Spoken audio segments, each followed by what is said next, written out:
সরকারের লোকজনই কালো টাকার মালিক, তাহলে কাদের ধরতে টোপ দিয়েছেন প্রধানমন্ত্রী? এমন প্রশ্ন রেখে বিএনপির মহাসচিব সহ সিনিয়র নেতারা বলছেন, গেল ১৬ বছরে দেশের অর্থনীতি শেষ করে দিয়েছে আওয়ামী লীগের মদতপুষ্টরা, আর তার খেসারত দিচ্ছে দেশের সাধারণ মানুষ। আরও জানাচ্ছেন শফিক আহমেদ।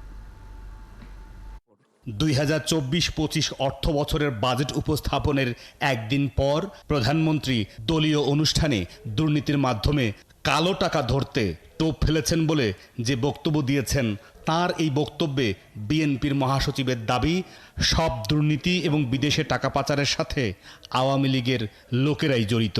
তাহলে কাদের ধরতে টোপ দেয়া হলো? দুর্নীতিবাজদের ধরার জন্য টোপ দিচ্ছে। যে আমরা তো দেখলাম যে আপনারা এই মাছের টোপ দিয়ে কাদের ধরেন, এবং কেন, কারণ আপনারা তো নিজেরাই এটার সঙ্গে জড়িত। আপনি বাজেট দেখলেই বুঝতে পারবেন যে রাঘব বোয়ালদের লুটে খাওয়ার আরেকটা ব্যবস্থা করেছেন। জাতীয় প্রেস ক্লাবে নাগরিক জাগরণে করণীয় ও সিরাজুল আলম খান শীর্ষক আলোচনা সভায় বিএনপি এবং তাদের সাথে আন্দোলনরত দলগুলোর নেতারা বলেন, গেল ১৬ বছরে দেশের সব কিছু শেষ করে ফেলেছে আওয়ামী লীগ। কোনো দল এককভাবে বাঁচাতে পারবে না,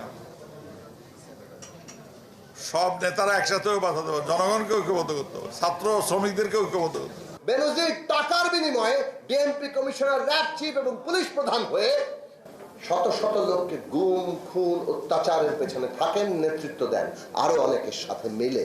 বাংলাদেশের মানুষ সিদ্ধান্ত নিয়েছে, মানুষ কোনো জমিদারির, নতুন কোনো তালুকদারির পত্তন দেওয়ার জন্য বাংলাদেশের মানুষের তৈরি নেই।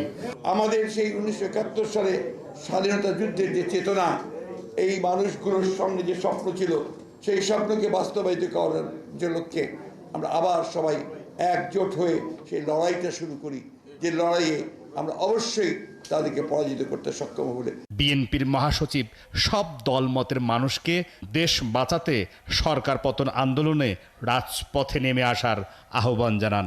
আজকে দল মত নির্বিশেষে। শফিক আহমেদ, ৭১, ঢাকা।